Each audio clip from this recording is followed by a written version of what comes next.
bienvenue dans une nouvelle vidéo. Je vous retrouve aujourd'hui pour un petit bilan du potager. J'avais envie de faire ce bilan à l'extérieur. La seule problématique d'être à l'extérieur, c'est qu'il faut qu'il n'y ait pas trop de bruit.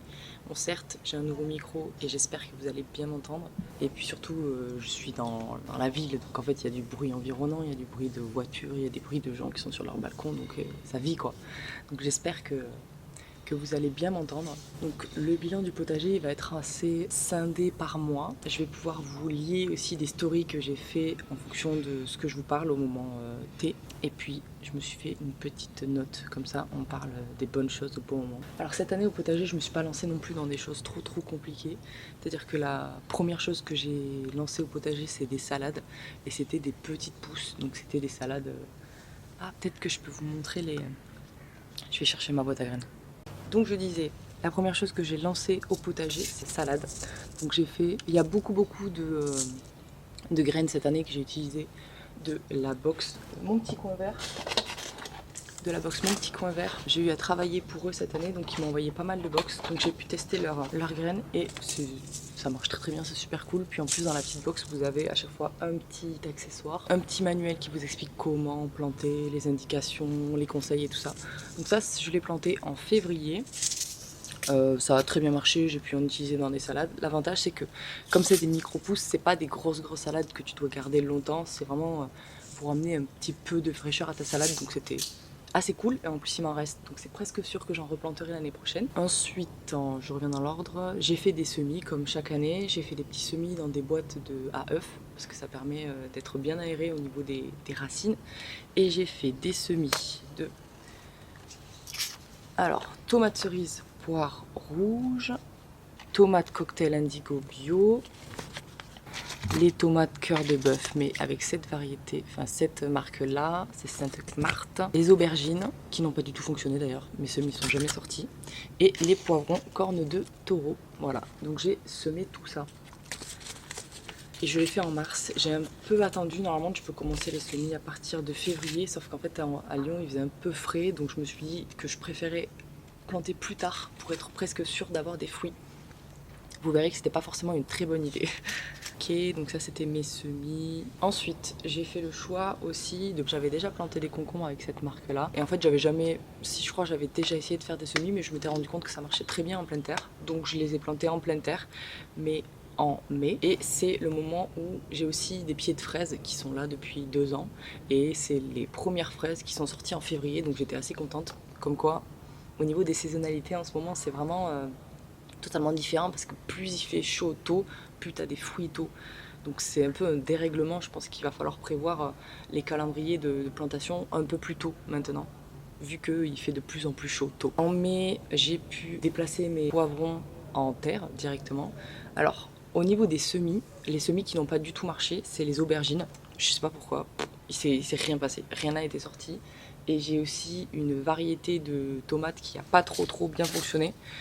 Mais je pense que ça c'était plutôt une question d'entretien, et c'est celle-ci, j'avais que 2-3 pouces et c'était pas les plus costauds, donc c'était un peu compliqué. C'est tomate cocktail indigo bio et j'en ai plus je crois. Donc je pourrais pas retenter l'année prochaine. En mai, j'ai planté directement mes concombres en pleine terre. J'ai pu récupérer mes premières fraises qui sont sorties et j'ai mis en terre mes poivrons. Ensuite, en juin, les premières belles pousses de concombres sont arrivées. J'avais pas des fruits, mais ça commençait à être vachement sympa à voir parce que les concombres, c'est des plantes qui poussent, qui s'accrochent. Donc du coup, moi, je les ai fait s'accrocher sur le long de ma rambarde et c'était assez joli. Ensuite, j'ai eu mes premières tomates en juin. C'est mes premières tomates qui étaient les plus costauds, je crois que c'était les cœurs de bœuf qui étaient vraiment costauds, c'est le pied que j'avais au centre de toutes mes plantations. Et les premières pousses de poivrons avaient prise, donc du coup on voit que les pieds sont bien lancés et que ça commence à pousser. Et fin juin, c'était la fête des fleurs. J'avais des fleurs partout, sur tous les pieds, sur tous les plants, au niveau de tous les légumes, tomates, poivrons, concombres. J'étais prête à avoir plein de légumes pour cette année, donc j'étais trop contente. Ensuite, c'est là où les soucis commencent à arriver. Le mois de juillet. Le mois de juillet, j'ai mes premiers concombres, donc je suis trop contente. C'est la deuxième année que je fais les concombres et c'est la deuxième année qu'ils n'ont pas un goût de ouf. Peut-être que je les arrose pas assez, peut-être que je les laisse trop pousser, je sais pas. Mais en tout cas, ils sont pas, c'est pas les concombres les plus excellents que j'ai mangés de ma vie. Donc mi-juillet, je récolte mes premiers concombres. Je peux les manger, ils sont moyennement succulents. J'ai plein de poivrons qui pop, ça y est, j'ai vraiment le légume, je vois le légume pousser et je suis trop contente parce que c'est la première fois que j'y arrive. Et ils sont tout verts, parce que là c'était une variété qui devait être jaune-orange, même bien orangé, et du coup ils sont tout ouverts, mais j'en ai plein, donc ça c'est trop cool, c'est-à-dire que ça a fonctionné quoi. Et les tomates deviennent enfin rouges, donc c'est aussi le moment où mes tomates arrivent vraiment à maturité, du moins les pieds qui sont les plus âgés, les plus matures. Et fin juillet, il commence vraiment à faire chaud. Alors c'est pas l'épisode caniculaire qu'on a subi en août, mais fin juillet il commence vraiment à faire très très lourd. L'avantage c'est que j'étais encore là, c'est-à-dire que j'étais pas en vacances. Mes pieds de concombre sont envahis d'araignées rouges. Donc j'arrive à récupérer 2-3 concombres qui n'ont pas un goût de ouf. Et je décide de couper, d'enlever les pieds, parce qu'en fait j'ai trop peur. Ils étaient voisins avec mes poivrons.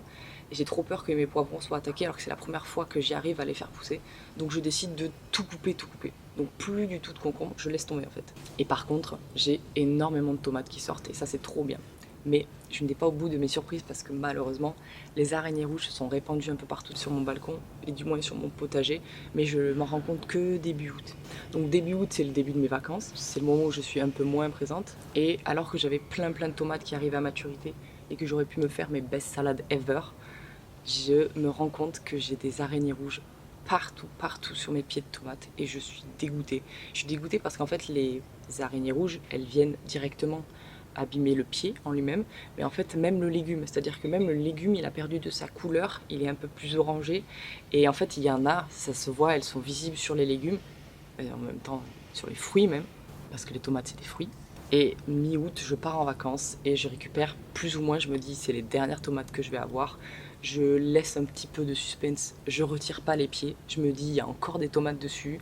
Je demande à ma pote qui doit passer voir le potager de se servir si elle veut les récupérer.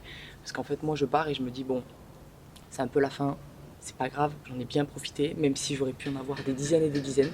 Et là on arrive fin août, c'est la fin des vacances, la rentrée arrive, c'est même la semaine prochaine quand je tourne cette vidéo. Et j'ai récupéré mes dernières tomates qui étaient bien rouges, que ma pote a coupé du coup et que j'ai laissé mûrir à la maison. Et là, je vais vous montrer l'état des pieds. Je vais maintenant vous montrer l'état du potager en entier. Septembre arrive, il va falloir couper les anciens pieds, les anciens plants, et puis lancer les prochaines quoi. Ce qui est sûr, c'est que cette année, j'ai envie de tenter des nouveaux trucs. Donc je vais, je pense, essayer les pois à Écosse douce Provence. Voilà, c'est encore une variété que j'ai jamais testée. Par contre, je pense que je vais les balancer directement en terre. Je vais pas faire de semis pour l'hiver parce que j'ai pas envie de m'embêter. Peut-être des carottes. Attendez, les carottes c'est quand? Ok, les carottes c'est trop tard. Donc ça va être sur ça pour commencer. Et puis je pense que je vais aussi cultiver de la laitue. Soit je vais l'acheter toute prête, soit je vais faire des semis directement en terre. Je vais pas me prendre la tête. Du coup, je vous montre maintenant l'état du potager. Parce que la vie commence et le souk et le bruit sur le balcon vont arriver. Et je vais plus pouvoir vous parler. Donc je vous montre ça. Ok, je passe en mode, j'ai le micro très près de ma bouche pour pouvoir faire en sorte que vous m'entendiez. Parce que sur le balcon, comme je vous le disais, c'est le souk au niveau du bruit. Donc ça c'est l'état actuel de mon balcon fin août. On a encore plein de fleurs et de pousses au niveau de tout ce qui est plantes ornementales. C'est la fin des floraisons au niveau des plumbago. Et ça c'est le balcon. Donc voilà, je voulais vous montrer l'état des pieds de tomates qui sont en fait tout rongés par les araignées rouges. J'avais des plantes de service, c'était des soucis et des œillets. C'était des œillets. Mais je vais pouvoir récolter, vous voyez, il y a encore des tomates qui persistent et qui signent et qui veulent encore rester avec moi. Donc je vais pouvoir en avoir, mais je vais vraiment bien les nettoyer. Et ce que je fais pour les tomates qui ont des araignées rouges comme ça, mais que je peux récolter, j'enlève la peau. Comme ça, je suis presque sûre de ne pas manger des petits acariens, quoi. Donc en fait, ce qui est rigolo, c'est qu'il y a plein de pieds qui sont presque morts. Et à côté de ça, il y a un pied vert, mais il est déjà en train d'être contaminé, quoi. Je vais essayer de vous montrer ça de plus près. Voilà. Donc c'est visible, mais en fait là c'est visible. Parce que c'est mort. Mais c'est juste qu'en fait c'est tout petit quoi. C'est pas si facile à déceler. Hein. Voilà. Donc, mes pieds de tomates étaient très beaux, très hauts, mais ce sera la fin quoi. Mes poivrons j'en ai encore. Pour l'instant pas de pieds malades, donc ça c'est cool. Hop, d'ailleurs j'en ai encore qui sont en train de devenir orange, donc ça c'est trop cool. C'est pas fini donc. Ici, comme je vous disais, j'ai une jardinière entière de fraises. Donc ça ne pose aucun problème. Ça commence juste à fleurir en fait en février à chaque fois. Le seul truc que je vais devoir faire ici, c'est récupérer les bébés qui s'en vont, les rejetons. Je vais les donner à une copine parce que moi c'est bon. Je pense que là j'en ai assez. Hein. Voilà, le citronnier est vraiment en pleine forme. Attendez, je vais redézoomer parce que j'avais zoomé comme une folle. Voilà. Et puis voilà. Ici voilà, c'est le petit carré de potager où il y avait mes concombres. Ben, c'est fini comme on veut voir, donc j'ai tout retiré. Et voilà, donc il reste encore des petits poivrons. Ici il y a mon petit mandarinier qui est en fleurs, mais j'ai pas eu de fruits cette année. En même temps il est pichou donc je lui en veux pas. Mon citronnier qui m'a pas fait de fleurs non plus cette année. Peut-être qu'il a fait un peu trop chaud et que j'ai pas assez arrosé, je m'en rends pas trop compte. Ça c'est un calystémon, juste là. Oh, regardez l'installation en ombre. Salut. Donc ça c'était le petit point de mon potager. Puis je peux vous montrer la première fleur de mon dipladénia rouge aussi, que j'ai sauvé, donc je suis assez contente que ça fonctionne. Parce que là il y a le blanc à côté, j'ai essayé de le faire grimper tchouk, à l'arche. Et voilà. En ce qui concerne le basilic, je sais qu'il y a pas mal de gens qui m'ont posé des questions sur la culture. En fait, je sais pas si vous avez vu, j'ai aussi fait une vidéo sur la personnalisation, l'installation en fait de mon pied de parasol qui n'est pas troué. Et donc en fait ça me permet d'avoir une réserve d'eau suffisante pour que mon basilic ne soit pas totalement grillé en 2 secondes.